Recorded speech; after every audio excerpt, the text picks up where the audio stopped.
I had faced down death in a dozen forgotten corners of the world, but the single, stark message on my secure terminal that morning made the cold dread rise like bile in my throat.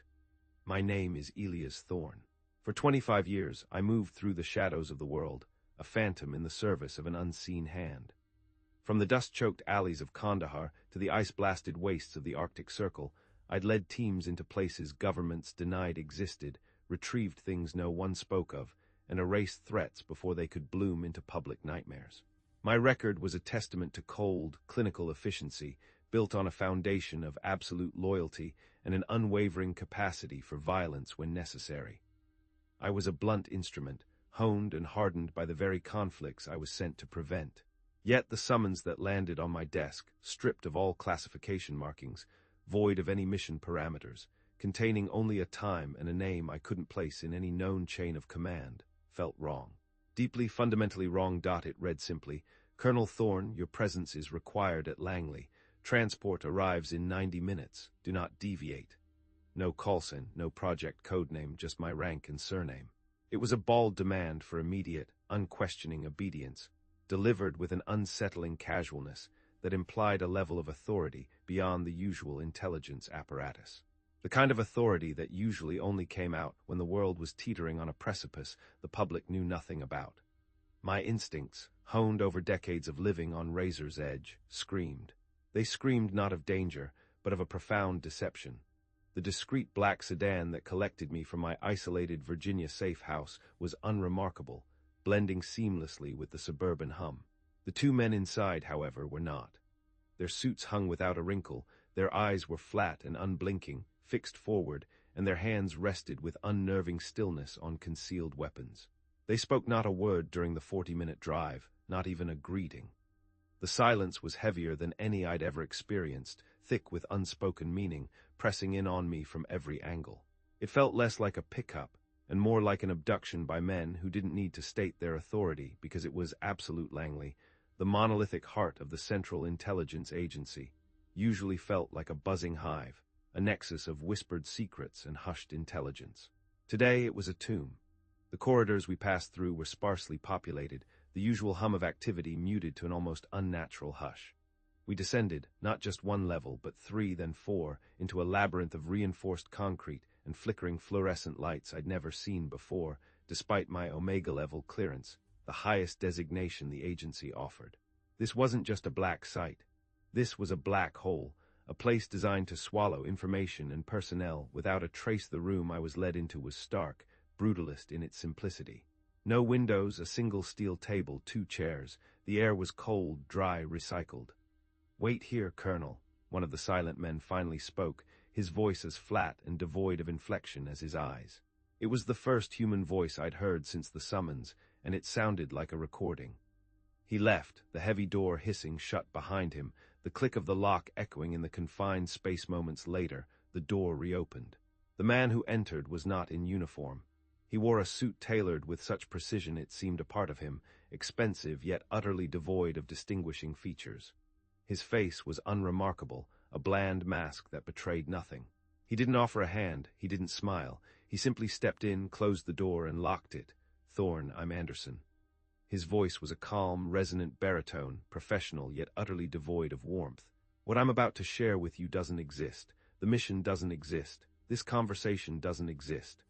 "Standard disclaimer for this kind of work, Anderson," I replied, my voice a low rumble, betraying none of the apprehension tightening my gut.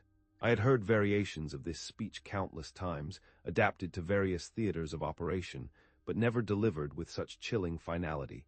Anderson's bland expression remained impassive. "Not standard, Colonel. If captured, your government will not acknowledge you.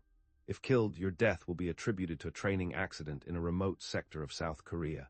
If you succeed," he paused, his eyes, dark and depthless, boring into mine, "history will never know what you prevented." There was a cold, alien quality to his gaze, as if he viewed human life as a series of interchangeable data points. This was beyond the usual stakes. This was a total erasure, a willing descent into an information void. "The mission," Anderson continued, sliding a slim, unmarked folder across the table, "is deceptively straightforward on paper. Your team will infiltrate a classified research facility located in a denied zone of North Korea. Your objective is to extract a package of critical importance to national security. Retrieval is paramount. Termination is authorized only as a last resort. I opened the folder. Inside, nestled on a stark white background, was a single, high-resolution photograph. It depicted not what I expected: no weapon, no sensitive document, no person of interest. It was a containment unit, cylindrical, with a series of interlocking biometric seals, glowing faintly from within. It looked like something from a laboratory, sterile, clinical, yet it radiated an unsettling aura, as if something utterly alien resided within. I looked at Anderson, my face a mask of professional neutrality. "What's in the package?" Anderson pushed the folder back towards me. "That is all you need to know for now." "That's not good enough," I stated, pushing the folder back again, the cool steel of the table a minor comfort against the mounting unease. "I don't send my people into a hostile nation, into a denied zone, without knowing precisely what we're retrieving. Not when the stakes are this high. Not when termination is even on the table for an asset." Anderson's expression hardened, a subtle tightening around his lips, the only tell in his otherwise perfect composure. "You will be briefed further when your team is assembled. What I can tell you is this facility officially doesn't exist. The North Korean government would deny its presence. And surprisingly, so would we." That last sentence landed like a punch to the gut. Joint denials with a hostile state like North Korea, it was unheard of, a diplomatic impossibility. It spoke of a secret so profound, so dangerous, that even geopolitical adversaries were forced into a shared silence. My mind raced, trying to reconcile the conflicting data points. If both governments denied its existence, what the hell was going on in that place? What kind of operation transcended the usual boundaries of international conflict? "Assemble your team, Colonel," Anderson continued, cutting through my thoughts. "The best you've worked with. I've authorized access to anyone you need. Within 72 hours, you will report to the forward staging area." I left Langley in the same eerie silence, the same flat-eyed security detail. But this time, I carried a profound weight, a chilling premonition that this mission was going to redefine every line I had ever drawn in the sand. Within 24 hours. I had my list. It was a collection of ghosts, shadows, and blunt force instruments, each one personally vetted and trusted with my life. First, Cashin Ghost Vance from the CIA. He was a master of infiltration, a chameleon who could vanish into any environment, human or otherwise. His movements were fluid, silent, his presence unsettlingly quiet. He had operated behind enemy lines more times than any file could accurately record, a legend whispered among those who knew what true clandestine work entailed. Next, Dr. Anya Sharma, a medical and biospecialist. Her file was almost entirely redacted, a testament to her unique and highly sensitive expertise. What few lines remained suggested a mind brilliant enough to make her indispensable, yet young enough to perhaps lack the hardened cynicism that defined the rest of us. Her presence alone deepened my suspicion. Why a doctor on an extraction mission that might end in termination? Sergeant Major Jax Bulldog Riley, Special Forces, the muscle, the rock. Jax was a mountain of a man, unflappable, utterly loyal, and capable of sustained violence for extended periods. He was my second in command, a man whose word was iron and whose loyalty was absolute. From MI6, Captain Lena Shadow Volkov. Her network of assets in Asia was unparalleled, a spiderweb of informants and intelligence flowing back to her with chilling efficiency. Lena possessed a mind like a razor, capable of dissecting complex situations in seconds, and a tactical acumen that rivaled any special operator. Her presence implied an international dimension that Anderson had conspicuously omitted. Then there were the specialists, Corporal Kenji Echo Sato, a prodigy in comms and electronic warfare, his fingers dancing over keyboards with an almost supernatural speed. He was young, brilliant, and prone to losing himself in the zeros and ones of the digital world. Specialist Kai Razor lay demolitions and close-quarters combat. Kai was an enigma, quiet to the point of silence, but his precision with explosives and his lethal grace in hand-to-hand combat made him invaluable. He was a weapon unto himself. Finally, Corporal Dante Phoenix Rossi, my logistics and support man. Dante could procure anything, fix anything, and keep us moving forward even when all seemed lost. He was calm under pressure, resourceful, and a master of adapting to the impossible, we assembled at a black site 15 miles from the DMZ. The facility was unmarked, a concrete scar on the barren landscape, surrounded by 3 layers of security fences, bristling with sensors and advanced weapon systems I'd only heard rumors about in the deepest corners of classified briefings. This wasn't a temporary staging area. This was a fortress designed to keep secrets in and the world out. "Welcome to nowhere," I told my team as they arrived in separate, unmarked transports over the course of a day. Their faces, usually composed, bore the subtle lines of unease. Jax arrived first, his massive frame filling the doorway of his transport. "Colonel," he nodded, his voice a low growl. "Had to render my phone, watch, all personal items to a guy who wouldn't even tell me his name. What kind of op requires that level of isolation?" "The kind we're about to run, Jax," I replied, my gaze meeting his. He saw the truth in my eyes, the unspoken weight of it, and simply nodded, accepting. Lena arrived next, her sharp eyes immediately assessing our surroundings, cataloging every sensor, every patrol route. "Quite the setup for an extraction mission, Colonel," she observed, her voice low, a hint of steel beneath the cultured British accent. "MI6 is being unusually tight-lipped about this one. My usual channels are completely dry." Cashin, true to his nickname, simply materialized. One moment the space beside me was empty, the next he was there, a silent shadow. "Mitchell," he acknowledged, his voice a whisper, his dark eyes unnerving in their intensity. "This feels different." Coming from Cashin, that was a profound statement. Kenji, Kai, and Dante arrived together, looking more like a specialized black operations unit than a mere extraction team. Kenji was already tinkering with a device, Kai was meticulously cleaning a specialized rifle, and Dante was efficiently organizing their gear. The equipment waiting for us raised even more questions. Next-gen tactical gear that felt impossibly light, weapon systems still in the prototype phase, communications equipment that could cut through any jamming, and surveillance tech straight out of a science fiction novel. This wasn't standard issue for any mission I'd ever led.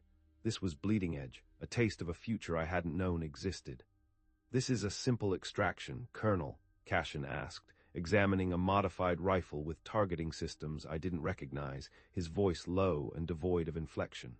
"That's what they tell me," I replied, not believing it for a second. Dr. Sharma arrived the following morning, accompanied by 3 armed guards and carrying specialized equipment in sealed, biometric-locked containers. She was younger than I'd expected, her face intelligent, but her eyes held a weariness that belied her youth. Her movements were precise, efficient. "Dr. Sharma," I greeted her, stepping forward. "Care to explain why a medical specialist needs an armed escort and equipment that requires biometric locks?" She looked at me directly, her gaze unwavering. "Colonel Thorne, I'm here to ensure the package is transported safely. That's all I'm authorized to tell you." "And what exactly is this package?" I pressed, already knowing the answer. "You'll be briefed when necessary," she replied, the same maddeningly vague response Anderson had given me. It was clear she was under strict orders, privy to information none of us were, and she carried the weight of it in her carefully neutral expression. For 3 days, we trained together, establishing protocols and contingencies. The facility had detailed mock-ups of the target building, but critical sections were marked simply as restricted areas, no details on what we'd find inside. It was like training for a boxing match without knowing if your opponent was human or something else entirely. We adapted, we improvised, but the feeling of being blindfolded persisted. On the second night, Anderson arrived for our final briefing. The team gathered around a holographic display of the target. It shimmered in the dim light, a complex, multi-layered structure unlike any North Korean installation I'd ever seen.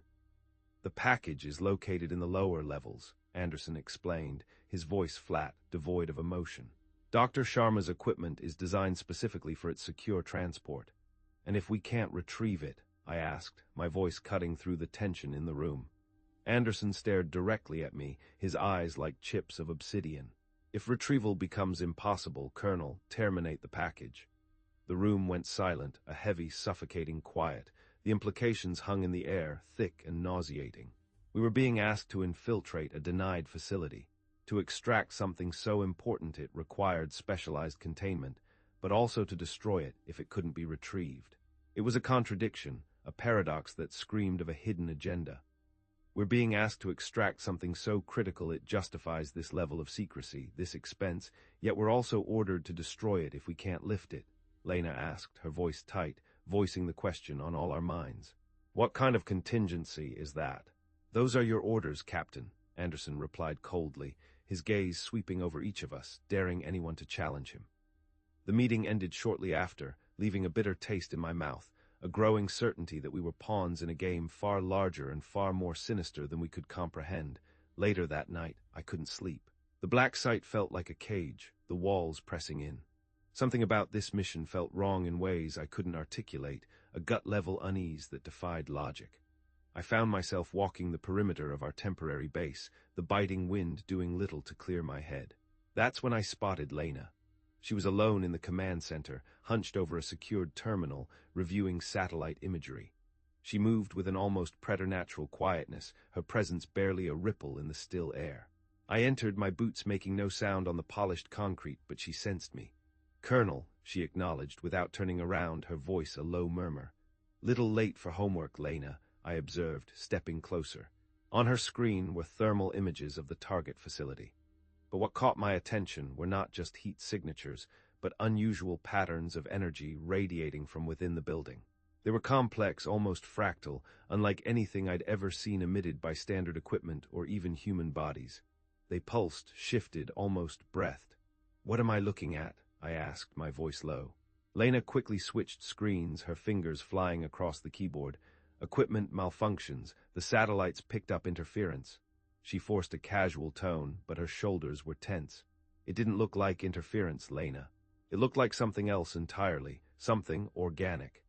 "It's nothing to be concerned about, Colonel," she insisted, but she wouldn't meet my eyes. Her gaze remained fixed on the blank screen.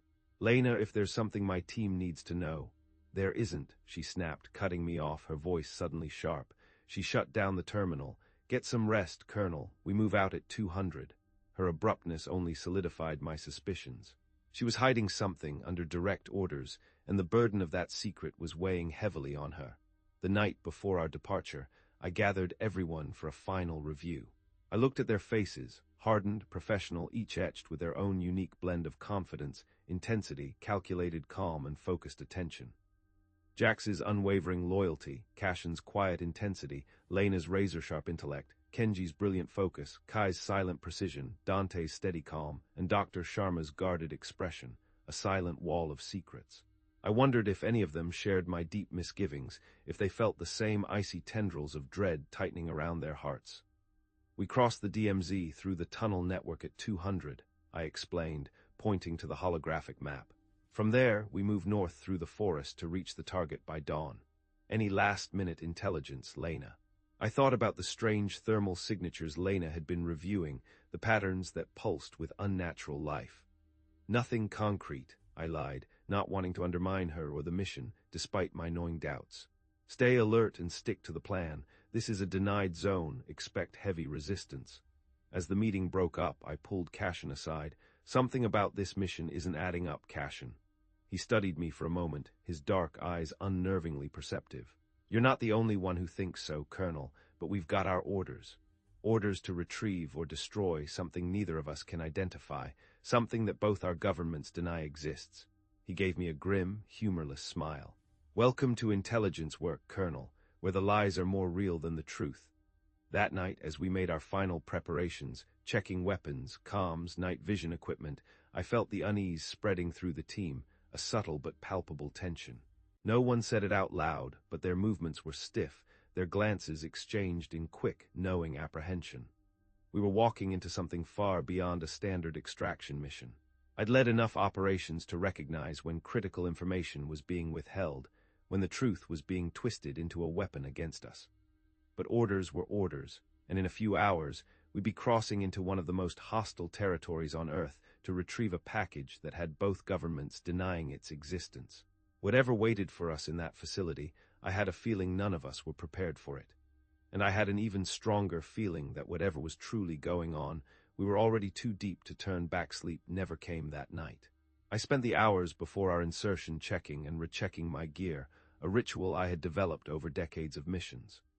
When my instincts screamed warning, when the air felt thick with unseen threat, the meticulousness of the preparation was the only anchor to reality.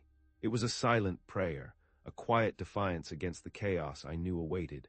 By 100, the rest of the team had assembled in silence, their faces grim under the dim lights of our staging area. Shadows danced across their features, transforming familiar comrades into spectral figures, ready to disappear into the darkness. Jax's massive frame seemed even more imposing, Lena's eyes held an unsettling calm, Cashin was a statue of contained intensity, Kenji's fingers twitched with a restless energy, Kai's silence was absolute, Dante's expression was one of quiet resolve, and Dr. Sharma stood apart, a contained enigma. "Everyone clear on the entry route?" I asked, my voice a low rasp. They responded with curt nods, their eyes fixed on me, waiting. The tunnel had been built during the Cold War, a narrow concrete tube barely wide enough for a single person to crawl through, cold and damp, reeking of earth and disuse. Intelligence reports claimed it hadn't been used in 15 years. The thick layer of undisturbed dust coating everything suggested they were right, a perfect, untouched canvas for our passage. "Lena, take point," I whispered. She slipped into the darkness without hesitation, her night vision goggles casting an eerie green glow ahead of her, a spectral guide into the unknown. One by one we followed, our movements slow and deliberate in the confined space, each breath controlled, each scrape of gear against concrete a jarring intrusion in the suffocating silence. The tunnel stretched for nearly 2 kilometers, and the air quality got worse the further we went, thick with the scent of mildew and decaying earth, growing heavy and oppressive. Jax's breathing, usually controlled, echoed too loudly behind me, a deep, raspy intake of air. I raised a hand, signaling for absolute silence as we approached the exit point, a faint sliver of green light visible at the end of the long tube. Above us lay North Korean soil, and with it, the real beginning of our mission. The forest beyond the tunnel was dense with ancient pine and gnarled oak trees, their branches a thick, tangled canopy blocking out the pale moonlight. We activated our stealth gear, prototype tactical suits that dampened heat signatures and masked movement patterns. I'd only seen it used in controlled demonstrations, never in the field, never with lives on the line. It felt like wearing a second skin, a layer of invisibility against an unseen threat. "Heat signature 300 meters east," Kenji reported through our comms, his voice barely audible, a ghost in my ear. We froze as one, melting into the underbrush, becoming part of the shadows as a North Korean patrol passed within 50 meters of our position. 4 soldiers, standard border patrol configuration, their rifles slung casually, their conversation a low murmur. None of them looked in our direction, their flashlights sweeping uselessly over our cloaked forms. "Clear," Kenji whispered after they'd passed, his voice tight with suppressed tension. For 3 hours, we pushed north through difficult terrain, the forest floor a treacherous carpet of roots and rocks. Twice more we avoided patrols, once lying motionless for 20 minutes as soldiers passed close enough that I could smell the stale cigarettes on their breath, the crude odor of unwashed uniforms, their heavy boots thudding disturbingly close to my head. Each time the adrenaline surged, a cold, sharp spike through my veins, but we held, waiting for the all-clear, our training kicking in, turning us into extensions of the natural environment. Dawn broke, painting the eastern sky in muted grays and purples as we reached the foothills of the mountains surrounding our target. We established our observation post on a ridge overlooking the valley, providing perfect sight lines to the facility below. My binoculars swept across the landscape, searching for any sign of life, any deviation from the intel. "That doesn't look like any North Korean installation I've ever seen," Cashin said, adjusting his own high-powered optics. He was right. The facility stood out against the primitive infrastructure we'd observed during our approach. A sleek, brutalist concrete compound, modern security systems visible even from our position. 3 distinct checkpoints, each one equipped with guard towers and vehicle inspection points, ringed the complex like a defensive shell. "Lena, what's your assessment?" I asked, handing her the scope. "Someone spent serious money on this place, Colonel," she replied, scanning the perimeter with practiced precision.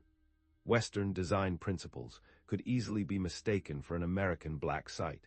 The power grid, the ventilation systems, they're too advanced for this region, too complex for typical DPRK operations.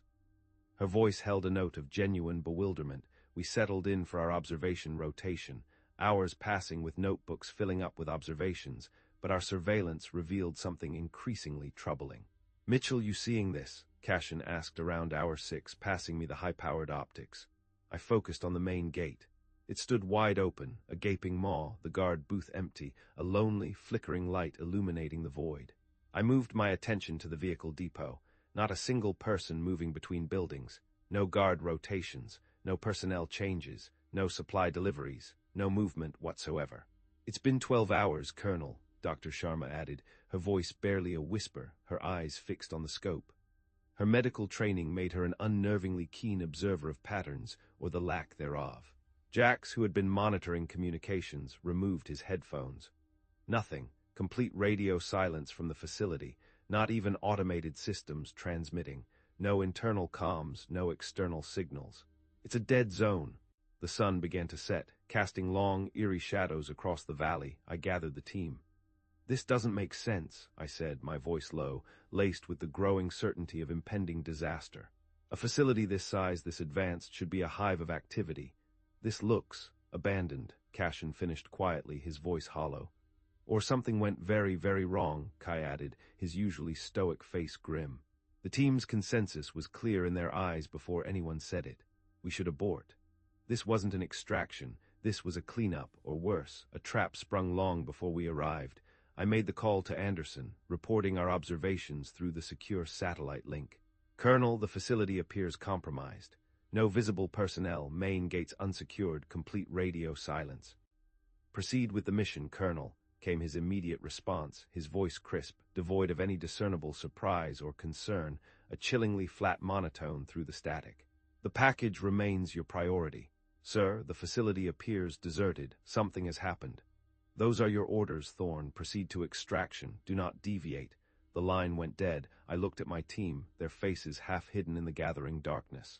None spoke, but their tension was palpable, a shared understanding of the impossibility of our situation. We had been given a direct, non-negotiable order to proceed into a clearly compromised, possibly deserted, highly sensitive black site in North Korea. "We move at dusk," I said after closing the communication, the words tasting like ash in my mouth. There was no going back now. Our fate, whatever it was sealed. The approach to the outer perimeter took 40 minutes of careful, deliberate movement down the mountainside, our stealth gear humming, our senses straining against the gathering night. The first checkpoint stood ahead, illuminated only by a single flickering light, casting grotesque shadows that danced in the wind. No guards manned the barriers. The security cameras hung limp on their mounts, powered down, blind and useless. "System's been off for at least 36 hours, Kenji whispered after examining the control panel. His voice was grim, laced with a professional's distaste for such neglect. "Manual shutdown, not power failure." Military vehicles, several jeeps and a supply truck, sat abandoned in the small parking area, some with doors hanging open, as if their occupants had vanished mid-stride. I approached the nearest jeep, finding the keys still in the ignition, a single half-smoked cigarette still smoldering in the ashtray. A deep chill settled in my bones. We entered the guard post cautiously, weapons ready. Inside, we found half-eaten meals congealed on tables, chairs overturned, logbooks left open mid-entry. Coffee cups with lipstick still on the rim cooling beside cigarettes burned down to the filter. It was a tableau of interrupted existence, a sudden, inexplicable cessation of all activity. "They left in a hurry," Jax observed, his voice a low growl. "Not by choice," Lena replied, pointing to a toppled gun rack. "No soldier leaves their weapon behind willingly, not in a place like this." The weapons were gone, too, a detail that spoke volumes. The path to the second checkpoint curved through a wooded area, the trees casting deep, impenetrable shadows. As we approached, Kenji signaled for us to halt, dropping to a crouch, his hand raised. "Movement," he whispered, pointing ahead. We waited, scanning the darkness, our night vision goggles amplifying every rustle of leaves, every whisper of wind. But nothing further disturbed the unnatural stillness. The second checkpoint was larger, designed to handle vehicle inspections and personnel verification.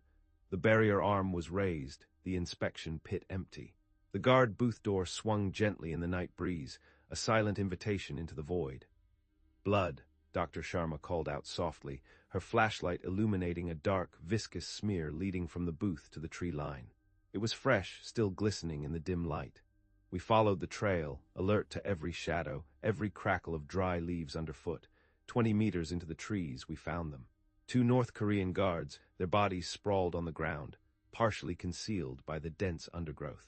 Their throats had been torn open, ragged wounds gushing congealed blood, and their chest cavities exposed, as if something had ripped through their rib cages with casual ease. "Jesus," Jax muttered, turning away, his face pale even in the green tint of his goggles. Lena knelt beside the bodies, her experienced eyes cataloging the wounds. "Animal attack," she said, but her voice held a strange uncertainty. "But what kind of animal?" "Nothing local," she replied, examining claw patterns gouged deep into the earth around the bodies. "These are wrong for tigers or bears. And the precision," she pointed to marks around the throat, almost surgical in places, clean lacerations amidst the more savage tearing. Something cut them open like they were dissecting a specimen. Kai examined the ground around the bodies. "No animal tracks," he reported, his voice tight, "just footprints." He looked up, his expression unreadable in the darkness. "Small footprints, like a child's." A profound unease, a cold dread unlike any I had ever known, began to settle in my bones. Children, surgical precision.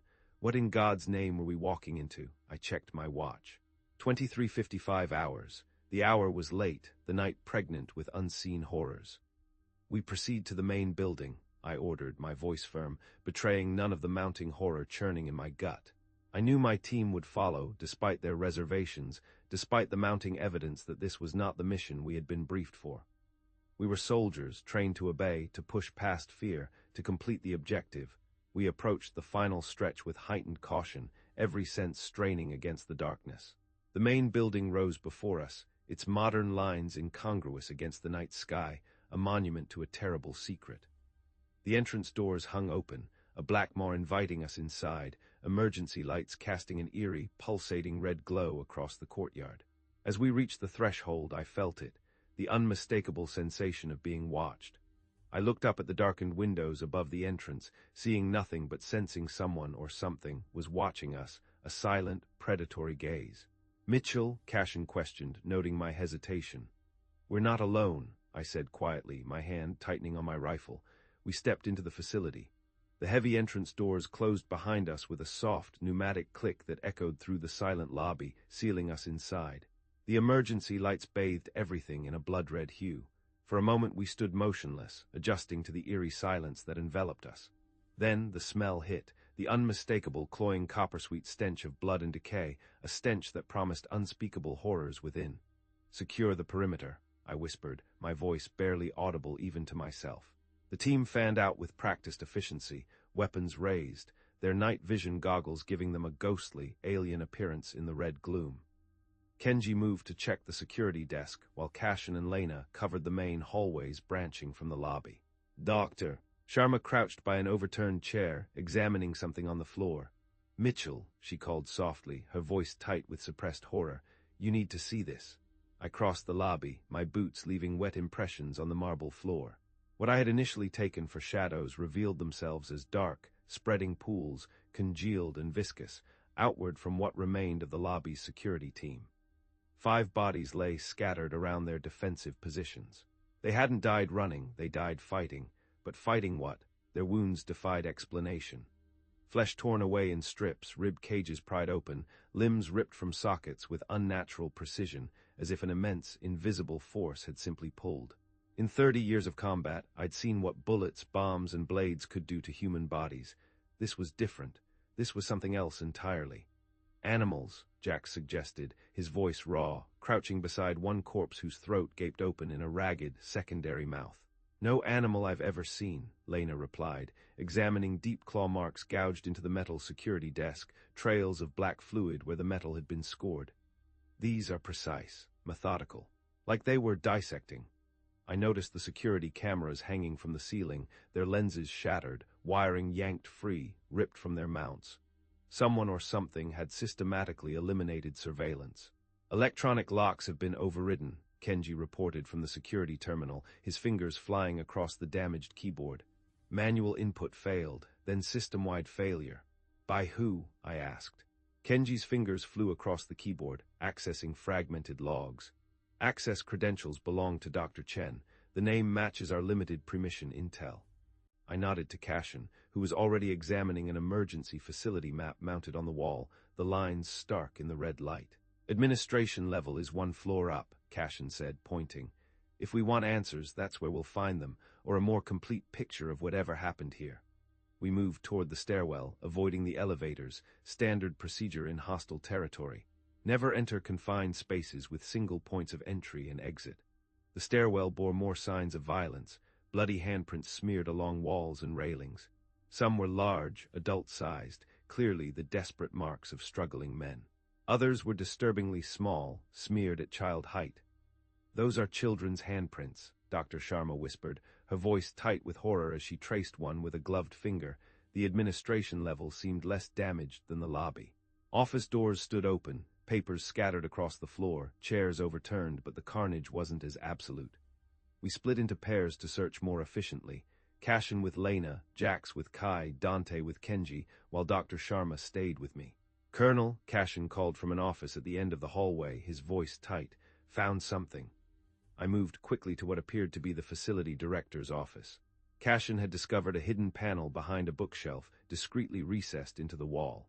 The compartment contained a stack of research documents, many partially burned, clearly an attempt at destruction. "Someone tried to destroy these," Lena said, carefully separating the charred pages, her brow furrowed in concentration. The documents were written in Korean, but many had English annotations.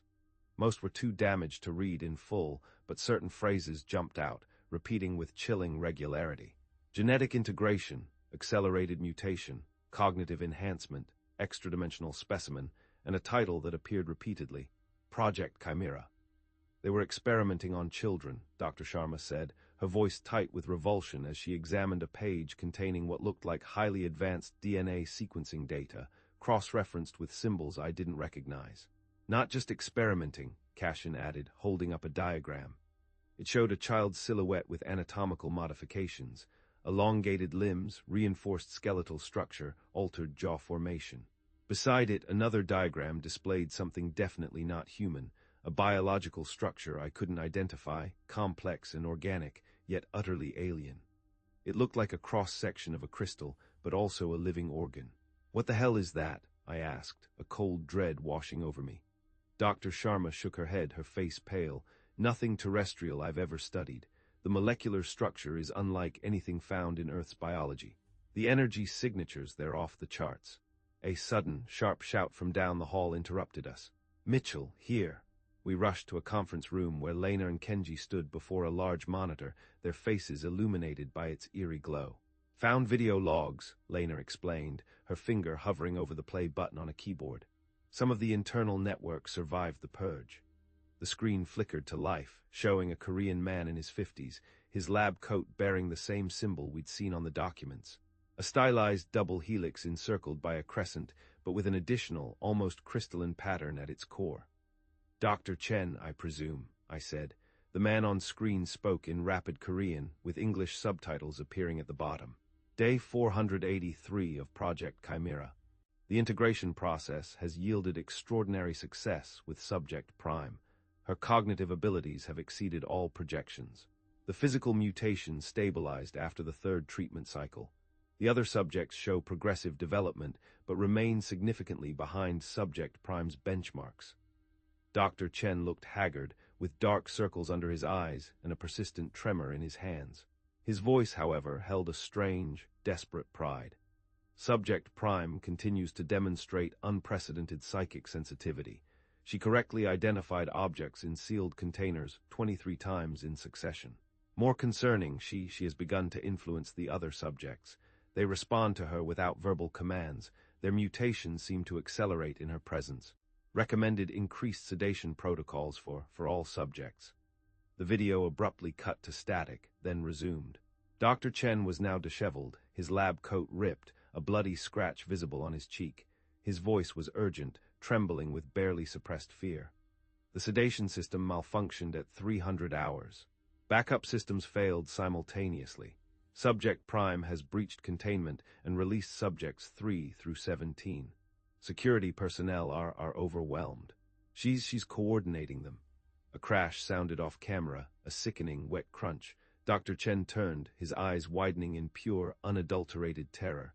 The video caught his final, raw scream before cutting to black. That was 3 days ago, according to the timestamp, Kenji noted, his voice flat. My hand instinctively tightened around my weapon. Psychic sensitivity, coordination, breach. We were walking into a disaster, not cleaning up after one. We need to move to the laboratory level, I stated, my mind racing.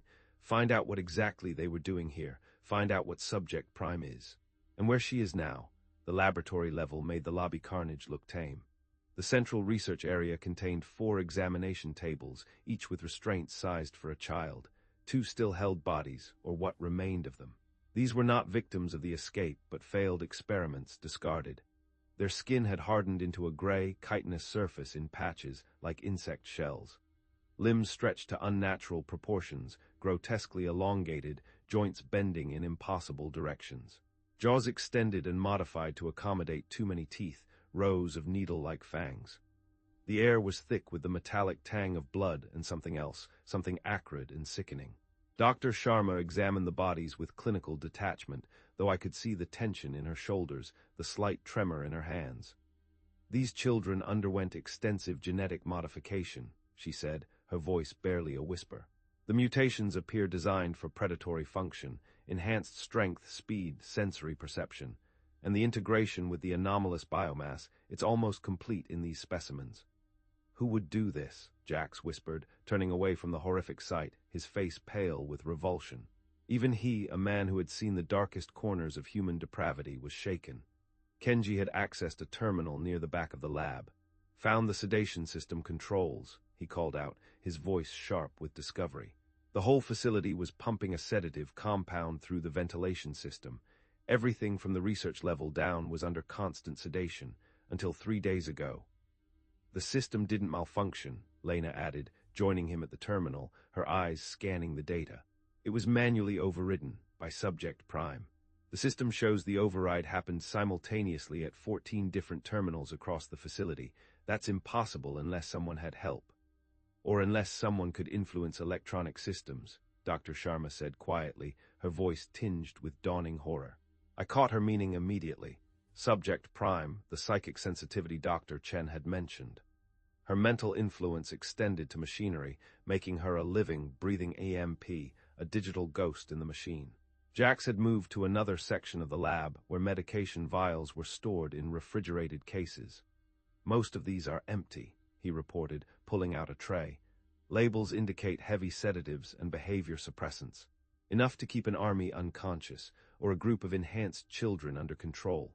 Cashin nodded slowly. They were trying to keep them docile, prevent them from fully becoming. Dr. Sharma had moved to examine an isolation chamber at the far end of the laboratory. The reinforced glass door, designed to withstand a tank round, had been shattered outward, not inward, and the interior was stained with dried blood. This is where the containment breach originated, she said, pointing to a handprint seared into the metal frame. A child's handprint, a small, 5-fingered print, but seared with an almost burning intensity into the steel. Subject Prime was kept separate from the others. Kenji had managed to access the central database. I found her file, he announced, his voice tight with excitement. Subject 0 no wait, Subject Prime. Female, approximately 12 years old, based on growth metrics. First test subject in Project Chimera. Notes indicate she was the only subject to successfully integrate with the, he squinted at the screen, his brow furrowed, the anomalous biomass without rejection. What anomalous biomass? I demanded, a cold dread twisting in my stomach. Kenji shook his head. Details are in a classified section I can't access. Firewall's too strong. Does it say where she is now? Cashin asked. Kenji's fingers flew across the keyboard. Security logs show she led the other subjects to the restricted lower levels after the breakout. Sublevel 3. I checked the facility map.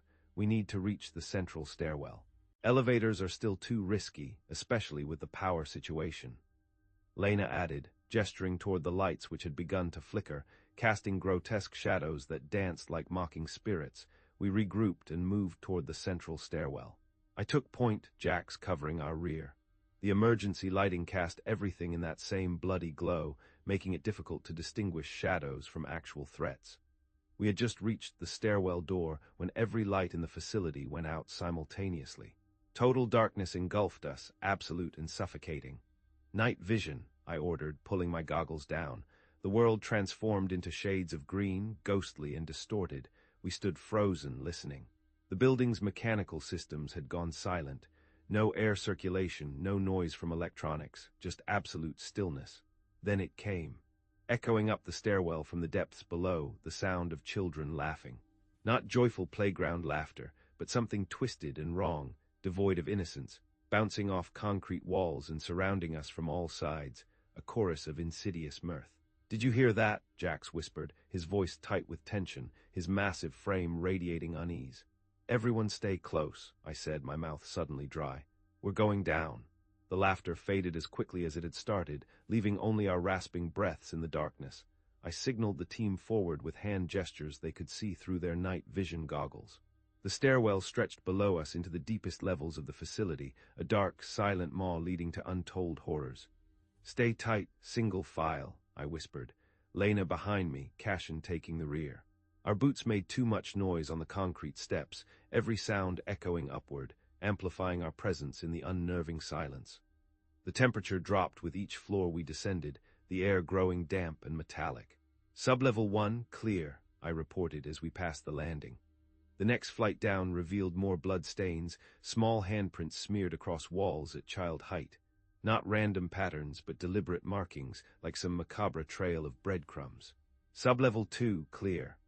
The laughter started again as we approached Sublevel 3, closer now, coming from multiple sources.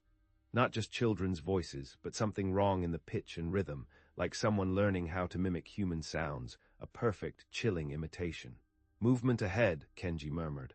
I slowed our advance, rifle raised. Everything looked green through night vision, and shapes were hard to make out, blurring at the edges of my perception.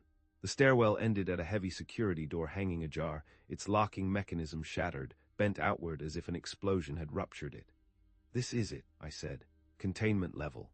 Beyond the door stretched a vast, circular chamber, oppressive and cold, with dozens of cells arranged along the curved walls. Glass observation panels lined one side, overlooking what appeared to be a testing area below. "Jesus Christ," Jax whispered, his voice thick with revulsion. Nearly every cell door had been torn from its hinges, solid steel doors weighing hundreds of pounds, twisted and mangled. Inside the cells, childish drawings covered the walls in what looked disturbingly like dried blood. Stick figures with elongated limbs, scenes of violence, stars and planets and things I couldn't identify, all rendered with an unnerving childlike simplicity against the gruesome canvas. "Fan out teams of 2, I ordered, my voice barely above a whisper. "Maintain visual contact." Lena moved to the nearest cell, examining the door mechanism. "These are reinforced isolation chambers," she murmured, her voice tight. "Electromagnetic locks, 3-inch steel. Nothing should have been able to force these open from inside." Kenji crossed to a monitoring station, his fingers moving across the keyboards. "Power to this level is on separate circuits." I might be able to. The remaining lights flickered once, then stabilized, casting the room in a dim, pulsing blue emergency lighting. Shadows retreated to corners, transforming the space into a shifting landscape of distorted shapes. "What did you do?" Cashin asked, his rifle sweeping the room. Kenji shook his head, his eyes wide. "Not me. System activated on its own. It's like the power signature just clicked back on." "Mitchell," Dr. Sharma's voice pulled my attention to where she stood before a large observation window, her face pale, her eyes wide with a mixture of terror and morbid fascination. "Look at this." I joined her, looking down into what resembled a behavioral testing chamber. Circular, about 30 feet in diameter, with various objects scattered throughout, toys, books, climbing structures. The floor was padded, the walls reinforced. Above, massive light fixtures designed to simulate daylight now hung dark and twisted, shattered. "They were studying them," Dr. Sharma said quietly, her voice trembling slightly. "Monitoring responses to stimuli." "No," Lena corrected, joining us, pointing to the one-way glass. "They were studying her." A small cot stood in the center of the chamber. Children's drawings papered the walls, not in blood, but in bright crayon colors.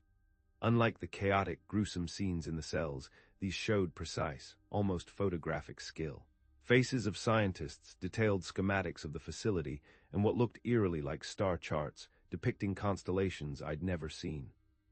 Subject Prime, I murmured, the name a chilling whisper in the silence, a sudden, metallic scrape from behind us.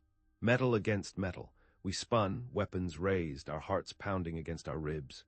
The noise came from a ventilation shaft near the ceiling, its grate hanging loose, bent outward. "Someone's in there," Kenji said, training his weapon on the opening. "Please," came a weak voice from inside, Korean-accented English, raw with desperation. "Please help." Cashin moved closer, his rifle steady, aimed at the opening. "Come out slowly, show us your hands." A thin man in a lab coat emerged, partly from the duct, his face gaunt with terror, streaked with dust and dried blood. His glasses hung broken from one ear. "American?" he asked, his eyes wide with a desperate, pathetic hope. "You came." "Dr. Chen?" I asked, recognizing him from the video logs. He nodded frantically, trying to squeeze further out of the duct, his frail body trembling uncontrollably. "Must leave now, they're coming back, they always come back." "What happened here?" I demanded, keeping my voice low and steady, ignoring his frantic pleas. "Where are the children?" "Not children," he moaned, his voice a broken sob, tears streaking trails through the dust on his face. "Not anymore, we changed them." His eyes suddenly widened, focusing on something behind us, something unseen. His gaze shifted from terror to pure, unadulterated horror. Before anyone could react, his body jerked violently backward, disappearing into the ventilation shaft with a scream that cut off abruptly, as if a hand had clamped over his mouth. Blood spattered from the opening, thick droplets hitting the floor, glistening obscenely in the dim blue light. "Contact!" Jax shouted, firing a burst into the duct, the rounds echoing deafeningly in the confined space. "Get in position," I ordered. "Back to back." We created a defensive circle, each covering a sector, weapons sweeping the shadows. The screaming continued through the ventilation system, growing more distant, fading completely. Something moved through the facility's ductwork, dragging Dr. Chen's body with it, a horrifying, unseen predator. What the hell was that? Jax whispered, his voice tight, beads of sweat on his brow. "Movement," Kenji warned, his voice urgent. "All directions, scratching noises surrounding us, ceiling, walls, floor." The sounds of something climbing, crawling, many somethings, a legion of unseen terrors, filled the oppressive silence. "We need to move," I said, my voice sharp, cutting through the fear. "Find the package and get out." "The chamber," Dr. Sharma pointed toward the behavioral testing area. "That's where they'd keep special subjects." "Especially Subject Prime." I nodded to Cashin. "You, Lena, and Dr. Sharma check the observation deck for controls. Jax, take Dante and Kai to secure that entrance." I pointed to a double door on the far side of the room, heavy and reinforced. "Kenji with me, we find access to the lower chamber." As the team split, the scratching sounds intensified, growing louder, closer. Glass creaked above us as if under immense pressure, the structural integrity of the facility groaning. The air grew colder, our breath visible in pale clouds. Kenji and I located a security door marked with Korean characters and a biohazard symbol. The access panel beside it still had power, a faint green glow. "Can you get us in?" I asked, my voice low. Kenji examined the panel, 4-digit security code. "I can try to bypass, but it might trigger alarms or alert them to our presence." "Do it," I commanded. While Kenji worked, I surveyed our position. The vast room had too many entry points, too many shadows, too many places for something to hide. The others had moved into position, but I could sense their unease growing, a palpable tension radiating from their forms. "Systems fighting me," Kenji muttered, connecting a bypass device to the panel, his fingers flying across the keys. "It's like something keeps changing the code as the lock disengaged with a metallic click." He looked up, surprised, his eyes wide. "That wasn't me." The door slid open on its own, revealing a short corridor leading to another door, already open, revealing a circular staircase descending into the abyss. "Mitchell," Cashin called over the comms, his voice tight. "We found monitoring equipment up here, but it's been damaged. Wait, a pause, the cameras in the lower chamber are still active." "What do you see?" I asked, my blood running cold. "Movement, center of the chamber. A small figure, the package, possibly." Cashin's voice tightened, a note of profound horror creeping into his professional composure. "And Mitchell, she's not alone." I gestured to Kenji to follow as I moved through the doorway, rifle raised. A short corridor led to another door, already open, revealing a circular staircase descending to the chamber below. "Jax, what's your status?" I asked over comms. Position secured, Colonel, he replied, his voice strained. But Mitchell, there's something wrong with the air down here. It's moving. I could feel it too, currents of cold air swirling unnaturally around us, carrying whispers too faint to understand, like the distant rustle of countless dry leaves. Kenji and I reached the bottom of the stairs, finding ourselves at the entrance to the behavioral testing chamber. From this angle, I could see the room was larger than it appeared from above, with alcoves and recessed areas hidden from the observation windows. The door to the chamber stood open. Inside, a single figure sat cross-legged in the center of the room. A girl, perhaps 12 or 13 years old, with long, dark hair that hung limply around a pale, unnaturally smooth face. She wore a simple gray gown with the facility's logo emblazoned on the shoulder, now stained with grime. Her head was bowed, eyes fixed on something in her hands, what looked like a small puzzle box, intricately carved. "Subject Prime," Kenji whispered, as if hearing her designation, his voice barely a breath. The girl's head snapped up. I stopped breathing for a moment. Her eyes were completely black. No whites, no pupils. Just endless darkness that seemed to absorb the light around her. She smiled, a perfect, innocent, yet utterly terrifying smile, revealing two perfect, normal teeth. "Colonel James Thorne," she said, her voice echoing unnaturally in the chamber, a perfect, cultured American accent. It was too clear, too resonant for a child's voice, like a voice projected directly into my mind. "They said you'd come for me." I kept my weapon trained on her, fighting the instinct to back away, to simply run. "Who said?" I demanded, my voice raw. "The men who made me," her head tilted at an odd, unnatural angle, studying me with an unnerving intensity. "They promised someone would come if things went wrong." She looked past me, her gaze fixing on Kenji. "Lieutenant Kenji Xiaoping Sato, communications specialist. You have a sister in San Francisco. She's pregnant." "You don't know yet." Kenji stiffened beside me, his face paling, his weapon wavering. "How do you know our names?" he whispered, his voice trembling. Subject Prime's smile widened, a horrifying tableau of innocence and malevolence. "I know all of you, Major Cashin Vance, Captain Lena Volkov, Sergeant Major Jax Riley, Specialist Kai Lee, Corporal Dante Rossi, and Dr. Anya Sharma." She looked up toward the observation window, directly at where Dr. Sharma stood watching, her face a mask of dawning horror. "She knows what I am. They told her before you came." I glanced back at Dr. Sharma, whose face had drained of color, confirming the girl's chilling statement. "What is this place?" I asked the girl, forcing my voice to remain steady. "What were they doing to you?" "Making us better," she replied simply, her voice dropping to a low, guttural purr. "Combining us with something older, wiser." She stood in one fluid motion, unnatural in its smoothness, without effort, without a sound. "Would you like to meet my siblings? They've been so excited for visitors." Movement caught my eye. Shapes emerged from the dark, recessed areas of the chamber, from the alcoves and shadows. What I had taken for equipment or furniture began to move, revealing themselves as figures. Children, or what had once been children. A dozen of them emerged from the darkness, surrounding Subject Prime in a protective, predatory circle. Their bodies were wrong, limbs too long, joints bending in impossible directions. Their skin had hardened in places to a grayish, segmented exoskeleton, slick and glistening.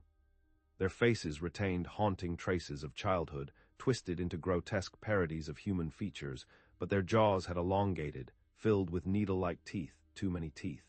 Their eyes were solid black, like Subject Prime's, reflecting nothing, absorbing everything. "My family," she said proudly, her voice suddenly a chorus, resonating from all of them at once. Cashin's urgent voice came through my comms, laced with raw terror. "Mitchell, we need to deploy the containment protocol. Now." Dr. Sharma was already opening the specialized case she'd brought, removing what looked like a metal cylinder with complex attachments, glowing faintly. "What is that?" I asked over the comm. "A sedation device," she replied, her voice strained. "Designed specifically for Subject Prime, it should neutralize her influence over the others. It's our only chance." The girl's head snapped toward the observation window, her black eyes burning with an unholy light. "You brought a cage." Her voice changed, dropping octaves below what a human throat should produce, a guttural rasp that seemed to vibrate in the very air. "They promised you'd help us." "Kenji, fall back," I ordered, raising my rifle, aiming at Subject Prime. "Everyone prepare to. You can't have me," Subject Prime screamed. The sound was not human. It was a physical force. a psychic shockwave that shattered several of the observation windows, sending shards of reinforced glass raining onto the floor below. Without warning, the mutated children launched themselves forward with inhuman speed. They moved incredibly fast, blurring at the edges of my vision, climbing walls and ceiling as easily as floor. They were like insects, but with a horrifying, predatory intelligence. "Contact!" Jax shouted, opening fire at a creature lunging toward him, his M4 spitting fire. The rounds hit center mass, but the thing barely slowed, slamming into him with enough force to send both crashing through a cell door, the steel mangling around them like paper. Lena and Cashin fired from the observation deck, trying to create a perimeter, their rifles stitching lines of tracer fire across the chamber. 3 of the creatures scaled the walls toward them, moving so quickly they appeared to teleport between positions, dissolving into shadow and reappearing inches closer. "Mitchell," Lena called, her voice strained, just before one of the things reached her. I watched in horror as it latched onto her chest, claws sinking through body armor easily. Her scream cut off abruptly as it tore her throat open with inhuman precision, a fountain of blood erupting. I fired at Subject Prime, 3 controlled bursts. The rounds passed through her as if she weren't there, hitting the wall behind her harmlessly. "She's projecting," Dr. Sharma shouted, her voice shrill with terror. "She's not physically," a creature dropped from the ceiling onto Kenji beside me. He managed one shot from his pistol before its elongated fingers punctured his torso, lifting him off the ground as if he weighed nothing. Blood sprayed across my face, hot and thick, as the creature tore into him with mechanical efficiency, a horrifying, focused tearing. "Fall back," I ordered, firing continuously, blindly to cover our retreat. Jax, Kai, Dante. To the stairwell, through my peripheral vision, I saw Jax dragged, screaming, into a darkened cell, his rifle still firing wildly. Rounds tearing into the steel, blood spraying the ceiling in a crimson arc. Kai and Dante were overwhelmed by a wave of creatures, vanishing into the shadows of the alcoves, their last screams abruptly cut short. Dr. Sharma had made it to the chamber floor with the containment device. She was activating it, her hands trembling, when Subject Prime appeared beside her. Not the projection in the center of the room, but the real girl, moving with the same blinding speed as her siblings. "No cages," Subject Prime whispered, her black eyes wide and expressionless. Dr. Sharma never had time to scream. The girl's hand moved in a blur, impossibly fast, and suddenly Dr. Sharma's head separated from her body, falling with a sickening thud as her torso remained upright for one impossible moment before collapsing, a ruined puppet. "Retreat," I shouted, backing toward the exit. Cashin had somehow made it down from the observation deck, a bloody gash across his face, and was laying covering fire, his rifle spitting fire, as I reached my position. "Pressure doors," Cashin yelled, pointing to emergency controls mounted beside the exit. Kenji found them. We fought our way backward to the stairwell, firing continuously at the grotesque, childlike forms that swarmed us. The creatures moved erratically, climbing walls and ceiling, disappearing into shadows only to emerge elsewhere, like a living, shifting nightmare. 2 more lunged at Cashin.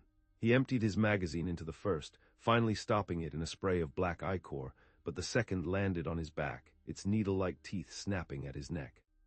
I saw his eyes widen in shock, his face contorting in pain, before both disappeared into darkness, Cashin's last, choked gasp abruptly cut short. "Go," I pushed Jax through the doorway ahead of me, then slapped the emergency controls. Reinforced pressure doors began closing from both sides of the corridor, heavy steel slamming shut with agonizing slowness. I dove through the narrowing gap, landing hard on the stairwell floor as the doors sealed with a pneumatic hiss. Claws scraped against metal from the other side, the heavy steel groaning under unseen pressure.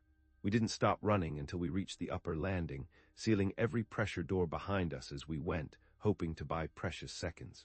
My lungs burned, muscles aching badly from the desperate sprint up 3 flights of stairs. Jax slumped against the wall, blood seeping from a gash across his shoulder, his face grim. His unwavering composure had finally cracked. Lena, Kai, Dante, Kenji, Cashin, all gone. I was down to 1 man. Jax checked the seal on the final door, his hands steady despite everything we'd witnessed. The facility speaker system crackled to life.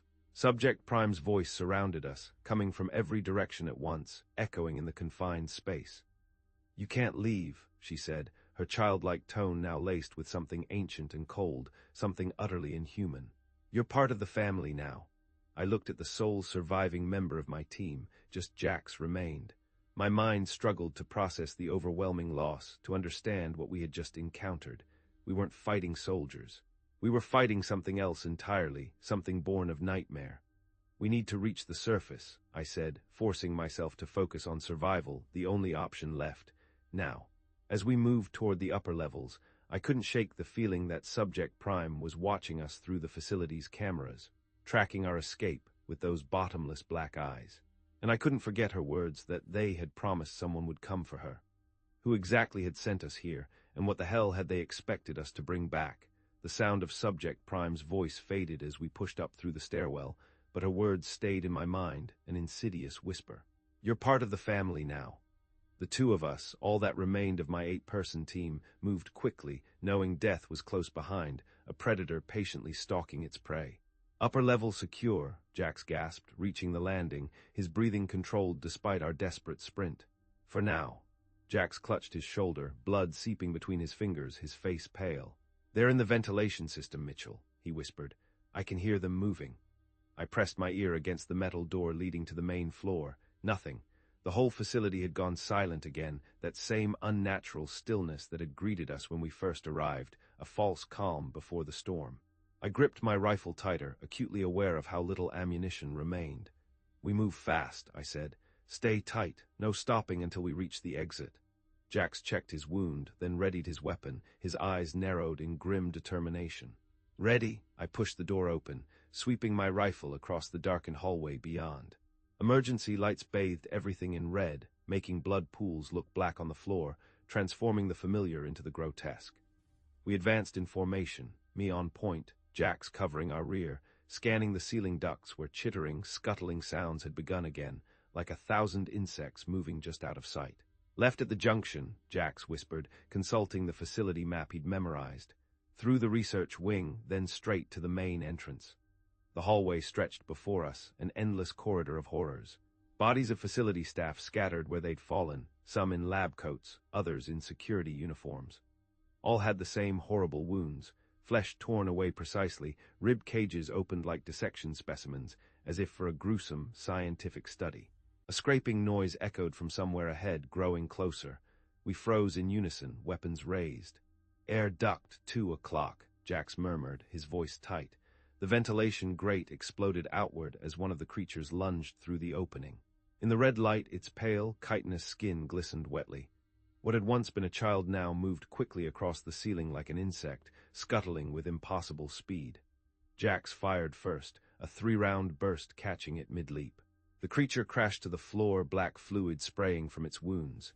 It writhed, making a high-pitched, keening sound, like a dying animal, but filled with a raw, inhuman agony. Move, I ordered. We ran past it, the creature still thrashing, as we rounded the corner into the research wing.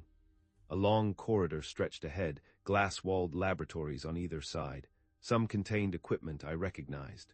Centrifuges, gene sequencers, standard medical tech. Others housed strange machinery I'd never seen before, with designs that seemed wrong, impossible. Something moved nearby, shadows breaking away from walls, appearing as more of the child things emerged from doorways and air vents, their black eyes fixed on us. They're coordinating, Jax said, firing at 2 creatures approaching from behind, his rifle on full auto. Her mind herding us. He was right, they weren't just attacking randomly. They were maneuvering us, herding us toward something, or someone. We reached an intersection where the hallway split 3 ways. Movement flashed from every direction, pale limbs and black eyes closing in, tightening the noose. This way, I shouted, choosing the rightmost passage that should lead toward the administrative wing, a path to the exterior. But the creatures surged forward, suddenly cutting off our chosen route. We pivoted left instead, firing as we retreated. Jax, flashbang, I called. Jax reached for his belt, unclipping a stun grenade. He pulled the pin and tossed it behind us. We turned away, shielding our eyes, the bang and flash momentarily disorienting our pursuers. We sprinted forward, the corridor narrowing as we entered a maintenance section. Pipes ran along the ceiling, steam hissing from stressed joints. The lighting was worse here, flickering erratically, casting monstrous, shifting shadows. Mitchell, I think we're going the wrong, Jax's words cut off as something crashed through a ceiling panel directly above him. One of the larger creatures, even more grotesque than the others, dropped directly onto Jax's back, its weight driving him to the ground. He screamed as its claws punctured his tactical vest, digging deep into his flesh. "Jax," I spun, firing at the thing on top of him. Two more creatures scrambled through the ceiling opening, their black eyes glinting in the dim light. I grabbed Jax's collar, trying to pull him away from his attacker, but the creature's strength was inhuman. It clung to him, fingers digging deeper, its jaws snapping at his neck. More of them appeared at the end of the corridor, blocking our escape route. "Mitchell, go," Jax shouted, blood bubbling from his lips. He drew his sidearm, pressing it against the creature's head. "I'll hold them back. We're not leaving you." I fired another burst, hitting the creature but not slowing it, not dislodging it. Jax's eyes met mine with grim determination, a profound, agonizing resolve. Too many. "Complete the mission." He looked past me. "Mitchell, get him out." Before I could protest, before I could argue, Jax grabbed my shoulder, pulling me backward, then shoving me away from him. "He's right. We can't save him." The creatures at the end of the hall charged forward, a wave of pale, mutated flesh and needle teeth. Jax twisted, firing his pistol at them while still pinned beneath the first attacker. "Go," he screamed. I stumbled, propelled by Jax's desperate shove, into a side passage as Jax triggered his remaining flashbang. The explosion momentarily blinded us, even as we turned away, the concussive force slamming into my body. The last thing I saw was Jax, a dark, defiant silhouette, surrounded by pale shapes, his face set with determination as he emptied his pistol into their midst, fighting until his last breath. His screams, abruptly cut short, followed me down the corridor, a chilling echo in the dying facility. I ran blindly, Winters closed behind me, taking turns at random, just trying to put distance between us and the horrors. Eventually, we found ourselves in what appeared to be a security station, monitors lining the walls, control panels beneath them. "Help me," Jax said, pushing a heavy metal cabinet against the door. We barricaded ourselves inside, using everything movable to reinforce the entry points. There was a single ventilation duct, which we blocked with a computer terminal, its cold metal a flimsy barrier. "This won't hold them long," Jax noted, checking his ammunition. He was down to his last magazine. I had less than half of mine remaining. "We need to find another way out," I said, turning to the security terminals. Some still had power, their screens displaying static or fragmented data. Jax moved to the windows overlooking the hallway, keeping watch while I accessed the computer system. Most files were encrypted, but the emergency protocols were accessible. A facility map appeared on screen, detailing escape routes, maintenance tunnels, and power conduits. "There's a service tunnel," I said, pointing to a route, a faint line on the map. "It leads to the vehicle depot. If we can reach it, we might make it to the outside." A noise from the ventilation system interrupted me, scraping, getting closer. Our makeshift blockage wouldn't hold for long. I turned back to the terminal, searching for anything that might help us understand what we were facing. A folder labeled Classified, Project Chimera caught my attention. To my surprise, it opened without requiring additional credentials. "Jax, look at this," I said, my voice barely a whisper. He joined me at the terminal, keeping his rifle trained on the ventilation duct, its metal groaning under pressure. The files contained research documentation, personnel records, and video logs, all bearing a classification stamp I recognized immediately. Not North Korean characters, but American military code designations. A chilling realization dawned on me. "This is one of ours," Jax said, his tone revealing his profound shock, his face grim. I opened a document titled Project Overview. The text confirmed our worst fears, solidifying the nightmare into a cold, horrific reality. Project Chimera hadn't originated in North Korea. It was an American black operation, using North Korean facilities as a front, a shadow program run by a splinter group within our own military, perhaps even within the agency itself. They were experimenting on children. I scrolled through horrible documentation of genetic manipulation procedures, using North Korean orphans as test subjects, kidnapping them from refugee camps, from the streets. Jax's face hardened, a muscle twitching in his jaw. "Why children?" I found the answer in the next file, Subject Malleability Assessment. "Their neural pathways were still forming," I read aloud, my voice hoarse. "Made them more susceptible to integration with the specimen material." "What specimen material?" I opened another file, a subdirectory containing images that shocked me to my core. a meteorite. Charred black on the outside, but with a strange, iridescent core pulsating with faint, internal light. The file detailed how it had been recovered from an impact site in Siberia 3 years earlier, containing biological material of unknown, non-terrestrial origin. "They found something in that rock," I said, my voice flat. "Something alive, an anomalous biomass." The next documents detailed the integration process, how they had extracted genetic material from the meteorite and combined it with human DNA. Most subjects had failed catastrophically, their bodies rejecting the foreign material in gruesome, fatal ways. But Subject Prime had been different. Her integration was perfect. "Complete cellular absorption without rejection," I read. "Subject demonstrates unprecedented cognitive development and apparent extrasensory capabilities." Jax leaned closer to the screen, his breath catching in his throat. "Telepathic abilities, and more." I continued reading. The report states she developed the ability to influence electrical systems through some kind of bioelectromagnetic field, and she could control the other subjects telepathically. Their mutations accelerated in her presence, their loyalty to her absolute. The horrifying reality of what we'd encountered hit us both like a physical blow. Subject Prime hadn't just been the first successful experiment. She'd been controlling everything from the beginning. She caused the containment breach. "She shut down the sedation systems," Jax said, his voice hollow, remembering Kenji's finding that the override happened at 14 different terminals simultaneously. "She wanted out." A loud bang against the door interrupted us. The barricade shuddered, the metal groaning under immense pressure. "They found us." "They're through," Jax said, moving away from the terminal, his rifle coming up. I downloaded whatever files I could onto a portable drive I found in the desk. A small, unassuming USB stick, a last desperate act to carry the truth out of this hell. Then I joined him in reinforcing our position, pushing the steel cabinet further, but it was futile. The banging continued, growing more coordinated, more forceful with each impact. "We need to move," I said. "The service tunnel is our best shot." Jax pointed to a maintenance access panel in the corner of the room. "That should connect to the same level." The ventilation duct cover suddenly bulged inward as something pushed against it from the other side, the thin metal creaking ominously. The computer terminal we'd used to block it began to slide across the floor. I forced the access panel open, revealing a narrow, dark maintenance tunnel beyond, reeking of stale air and dust. "You first," I said. "I'll cover." Jax was halfway through the opening when the ventilation cover exploded inward.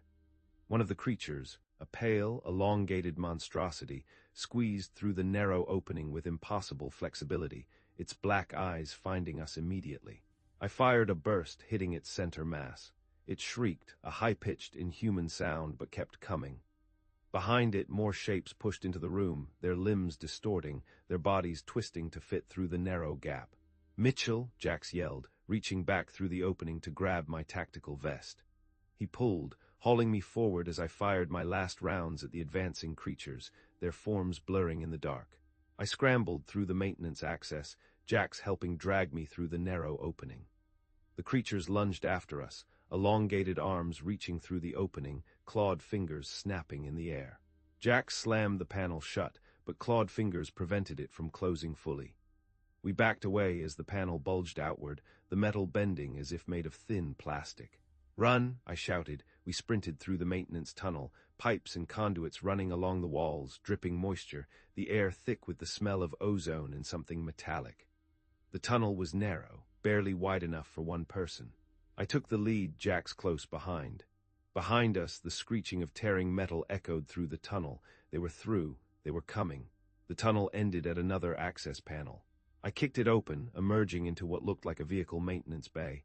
Parked trucks and jeeps sat in neat rows, untouched since the facility staff had abandoned them. Dust coated everything, a thick layer of undisturbed silence. "The exit should be through there," Jax said, pointing to a large rolling door on the far side of the bay, a faint outline of moonlight visible around its edges. We moved toward it, weaving between vehicles, our footsteps echoing unnaturally off the concrete walls. The bay was eerily silent, devoid of sound save for our heavy breathing. A scratching sound came from above. We looked up to see ventilation ducts running along the ceiling, too many access points to monitor, too many shadows. "Almost there," I said, the exit now just 20 meters away. The ceiling duct directly above Jax suddenly tore open. Before either of us could react, pale, elongated arms shot downward, wrapping around his upper body. He cried out as the creature began pulling him upward with impossible strength, dragging him into the darkness. I grabbed his legs, trying to anchor him to the ground, pulling with all my might. "Hold on, Jax!" Jax struggled against the creature's grip, his lower body still dangling from the duct opening. Blood ran down his arms where claws had pierced his flesh. "I can't break free," he gasped, his voice strained. "It's too strong." I fired my sidearm at the creature, but the angle made it impossible to get a clean shot without hitting Jax. More scratching sounds came from other ducts nearby. We were out of time. Jax looked down at me, his expression changing from struggle to grim resolve. "Mitchell," he said, his voice suddenly calm, clear, accepting, "you need to complete the mission." His hand moved to his tactical vest, where his remaining grenades were secured. "No," I realized what he was planning. "We find another way. Tell them what happened here," he said, his eyes locking with mine, unwavering. "All of it." With his free hand, he pulled a grenade from his vest. "Let go, Colonel." "Jax, don't. That's an order, sir." "That's an order, sir," he retorted, a final, defiant act of loyalty and sacrifice. He pulled the pin with his teeth. "Now, go." I released his legs and dove behind a nearby jeep, slamming my head against the cold metal. Jax disappeared into the duct, the grenade still clutched in his hand. 3 seconds later, the explosion tore through the ceiling, bringing down chunks of concrete and twisted metal. The entire section of the bay collapsed inward, a cacophony of shattering rock and tearing steel. The blast left my ears ringing, dust and debris filling the air, a choking cloud. But the collapse had created a barricade between me and whatever remained in the facility. It wouldn't hold them forever, but it might buy me enough time. I forced myself to my feet, my body screaming in protest, and ran to the exit door. The manual override allowed me to raise it just enough to roll under, scraping my tactical vest against the rough concrete.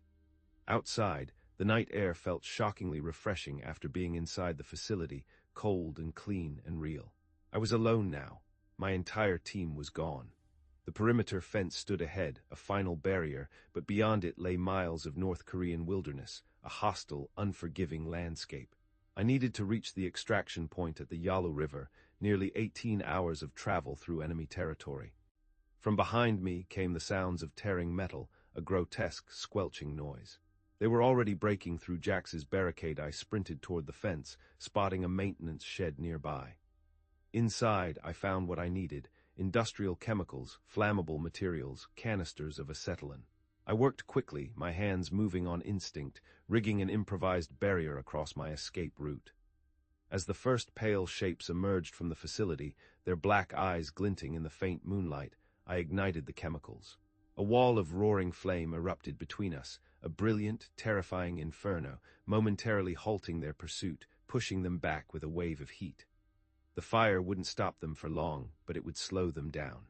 I scaled the perimeter fence, the razor wire cutting my hands as I pulled myself over, a shower of sparks flying in the darkness.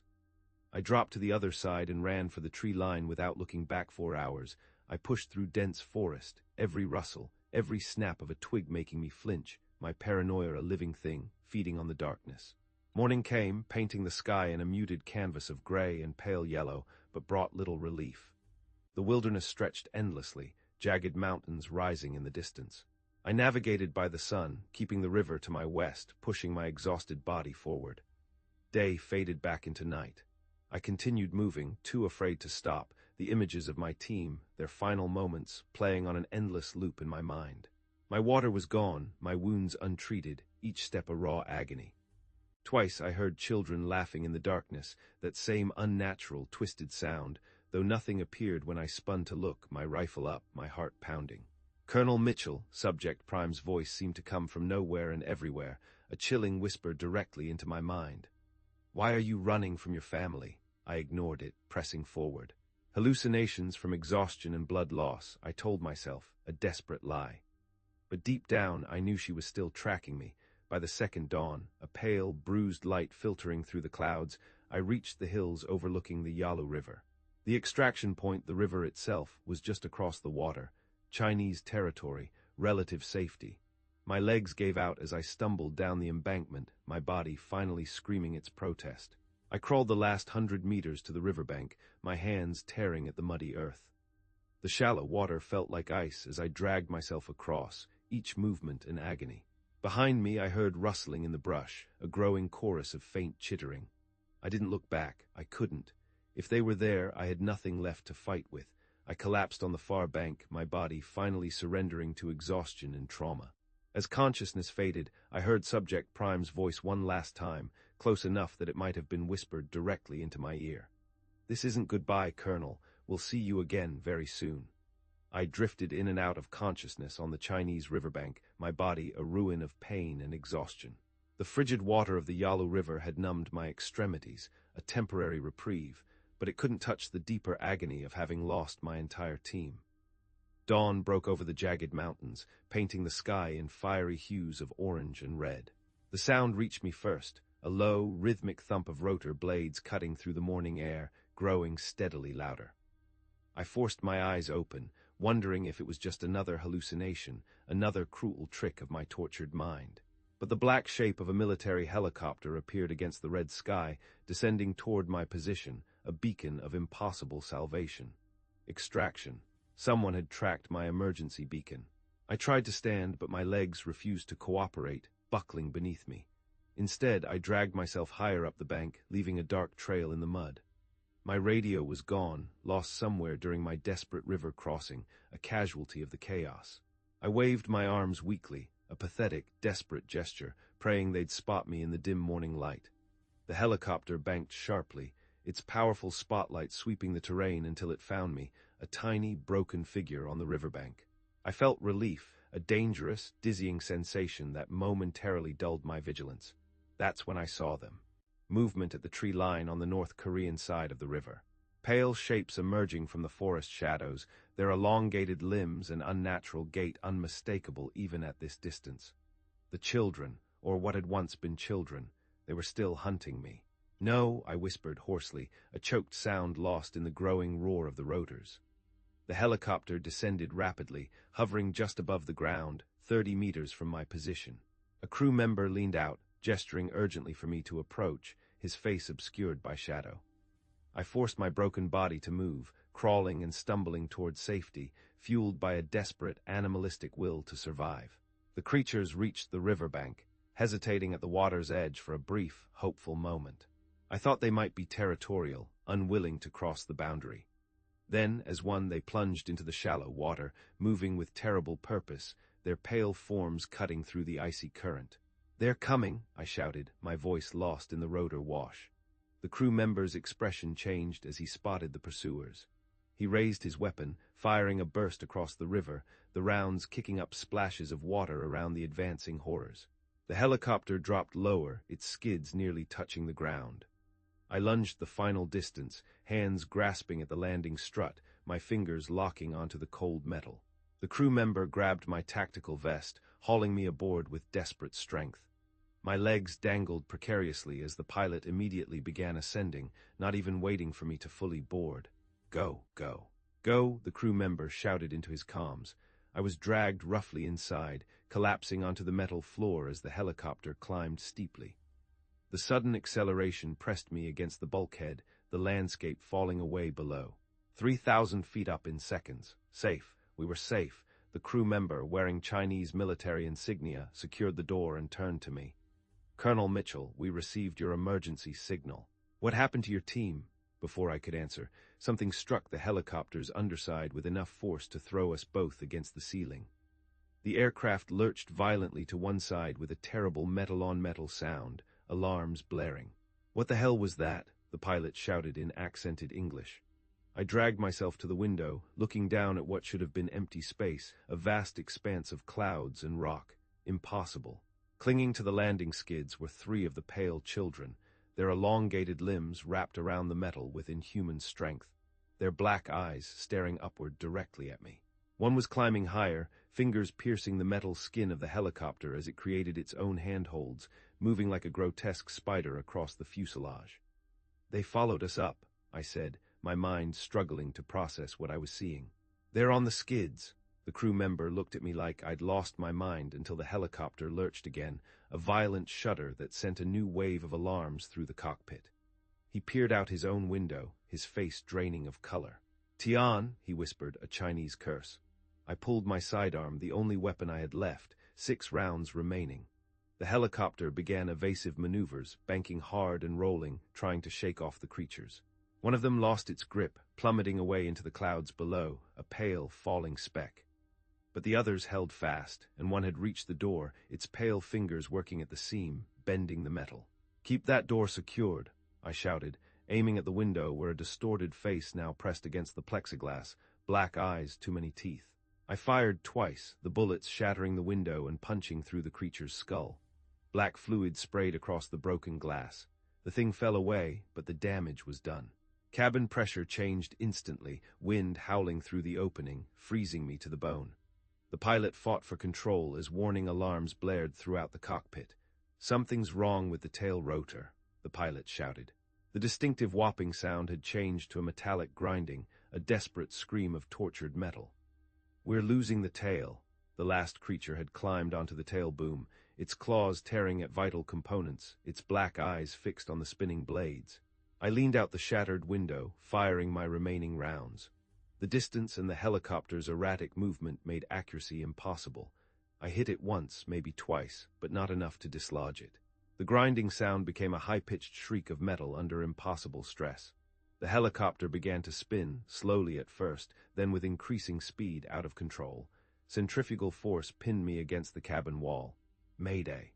Mayday!" the pilot called into his radio, his voice strained.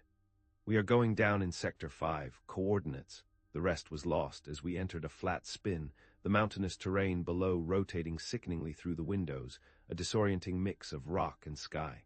The crew member was shouting something, but I couldn't hear him over the deafening mechanical noises of the failing aircraft.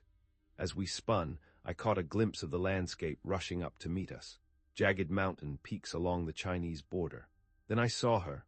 For just a moment, Subject Prime's face appeared at the shattered window, hanging impossible in the open air. Her black eyes reflected nothing. Her lips moved, forming words I couldn't hear over the chaos, but I could read them clearly.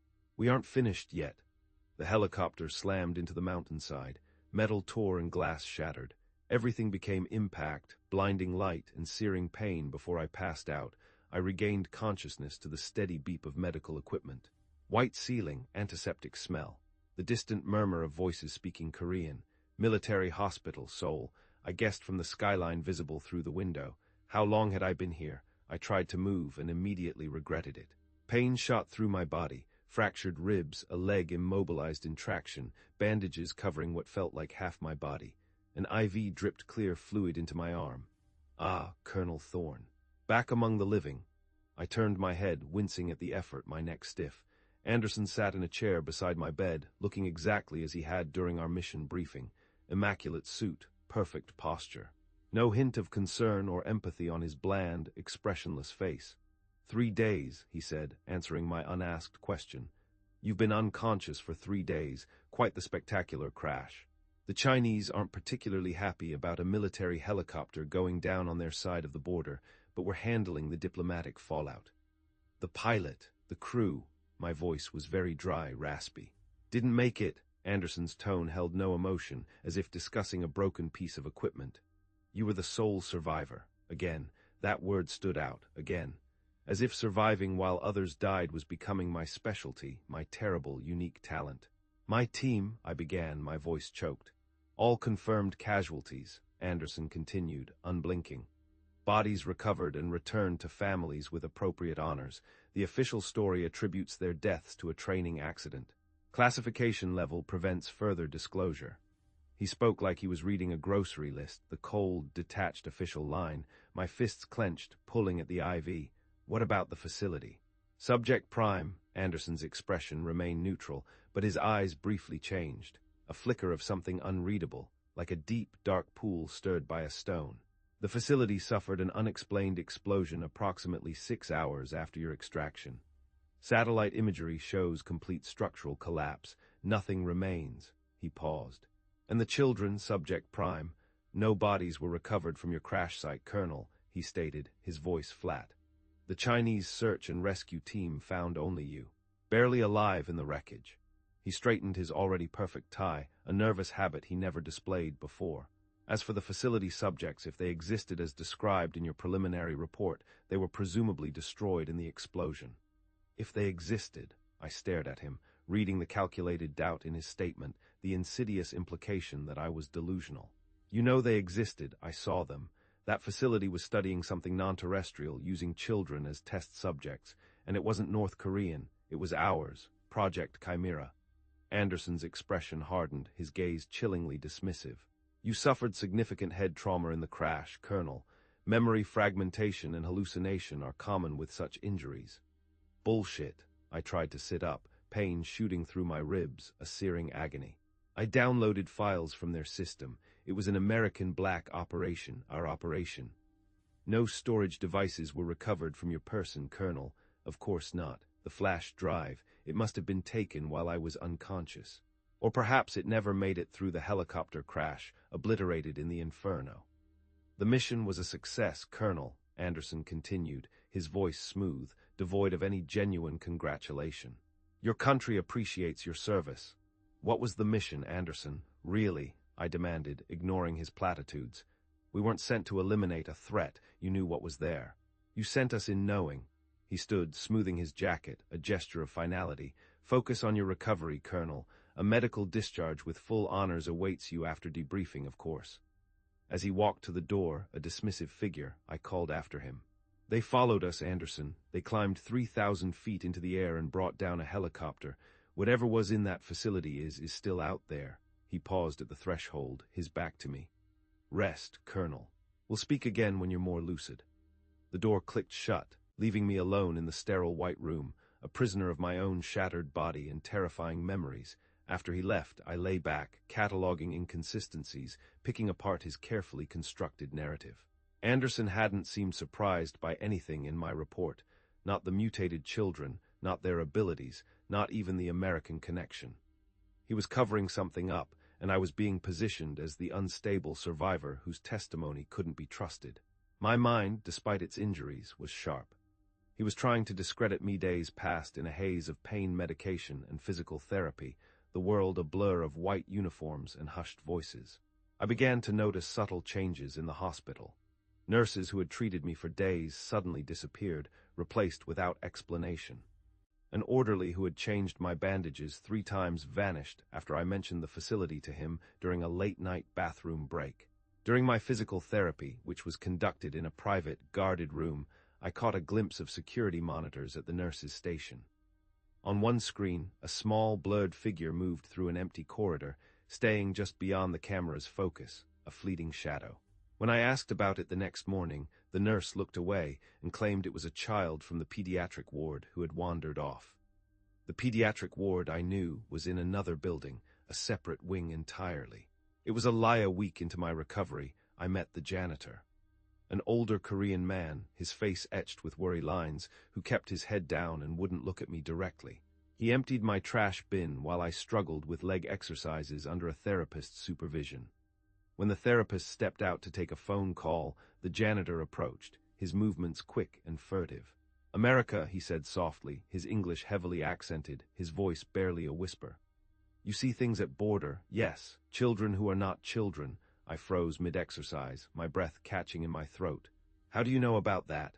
"My brother works security, North Korean military. He tell me about facility before he disappear, American doctors doing experiments." He glanced nervously toward the door, then slipped a folded paper from his pocket, a crumpled piece of printout. "Found in trash outside American office." He pressed the paper into my hand, his fingers surprisingly strong, then resumed mopping as the therapist returned, humming tunelessly. I quickly tucked it under my pillow, my heart hammering against my ribs. That night, after the ward fell silent, the only sounds the steady beeping of monitors and the distant hum of the building, I retrieved the paper. A partial printout of a classified document. Most was redacted, blacked out with heavy censor marks, but certain sections remained visible, tantalizing and horrifying. Subject Prime's unique cognitive abilities make her an invaluable asset. Her capacity to influence electronic systems and maintain telepathic control over other subjects represents a breakthrough in the Chimera program. Recommend immediate extraction for continued study at redacted facility. The document was dated 2 days before our mission. Subject Prime hadn't been a target for elimination. She had been the package we were sent to recover. The mission was a retrieval, not a termination. We were her extraction team. And the termination order was a lie, a contingency for a contingency they never intended to use.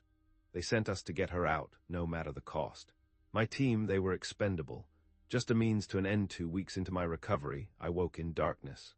Something had pulled me from sleep, a sensation of being watched, an icy prickle on the back of my neck. The monitors beeped steadily beside me, their tiny lights casting a faint green glow. The ward was silent. Moonlight streamed through my window, illuminating my room in pale blue light. I turned my head toward the glass and froze. On the outside of my window, 12 floors above ground level, was a child's handprint, fresh and red. The blood still wet enough to reflect the moonlight, an obscene smear against the clean glass. Beside it, written with a small finger, were 2 words, "Find me." I stared at the chilling message, a cold, unnatural dread rising from my stomach. I instinctively lifted my hand, the one that had been cut climbing the razor wire fence, the one that had been splattered with the black, viscous fluid from the creatures. In the pale moonlight, I saw it. The skin on my palm, around a small, healing cut, was no longer normal. Subtle, hard, gray patches had begun to form, like the beginnings of a chitinous shell. And then I felt it, a faint, almost imperceptible hum resonating within my skull, a sound not unlike the thrum of the anomalous biomass I'd seen described in the files. It wasn't a hallucination. It was real. Subject Prime wasn't just hunting me. She hadn't just used me as a tool. She was inside me, part of me. I wasn't just a survivor. I was becoming one of them. I was the package now. What was your favorite part of the story? Want more stories like this? Follow for more.